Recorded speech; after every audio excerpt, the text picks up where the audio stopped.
Okay, so now in my previous videos, we talked about a few things. We've talked about how to convert between moles and particles, and how to convert between moles and mass. Well, now we're going to talk about how to convert between mass and volume. Okay, between moles and particles, we use Avogadro's number. That's our conversion factor. Between mass and moles, it was molar mass, and that's when we had to look it up on the periodic table. But now volume, between volume and mass, we use density.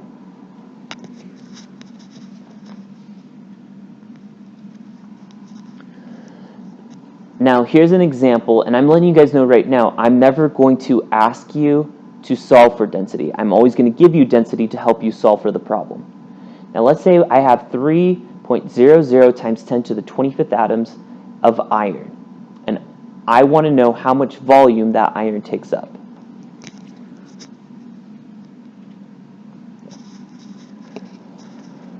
My first step is I need to convert my atoms to moles. So I'm going to use Avogadro's number, which is 1 mole equals Avogadro's number.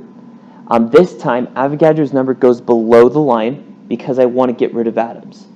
Okay. Now, I'm going to continually add on to this, so if you're writing this down, don't stop at that point. Give yourself some space. Okay. So I'm going to take my number of atoms from iron, and then eventually I'm going to divide them.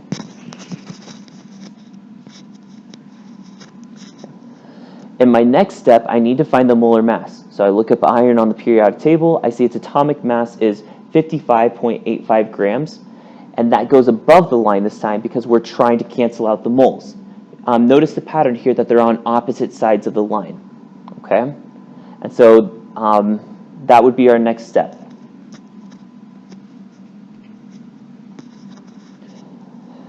Our final step is using density. Now, density was given to you in the problem. And this is how you use it. Okay? So we've canceled out our atoms here, we've canceled out our moles here, and now we need to cancel out grams. Well, the density is 7.87 grams per milliliter. What that means is every single 7.87 grams that I have, that's going to equal exactly 1 milliliter. So this is now my conversion factor. So that way I can get rid of grams, and I'm left with just milliliters, which is what we were looking for, was a volume. So now I'm going to take my original number of atoms, divide it by Avogadro's number, multiply it by my molar mass, and then divide by my density.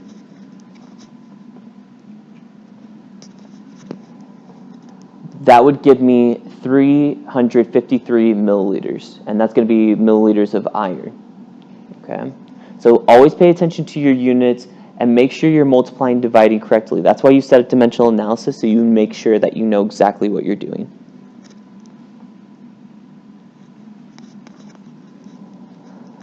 Okay, at this time, there's 3 practice problems right here.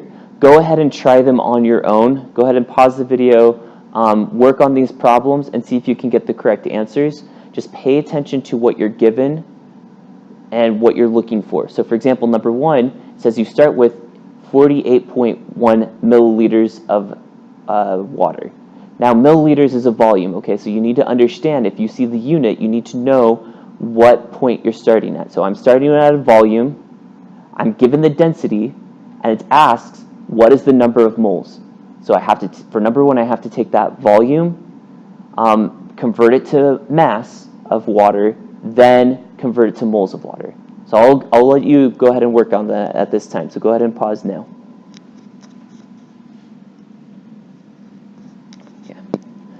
You should have received these answers, okay? If you would like further explanation of how these are the correct answers, go ahead and talk to one of your chemistry teachers and see what you can figure out, okay?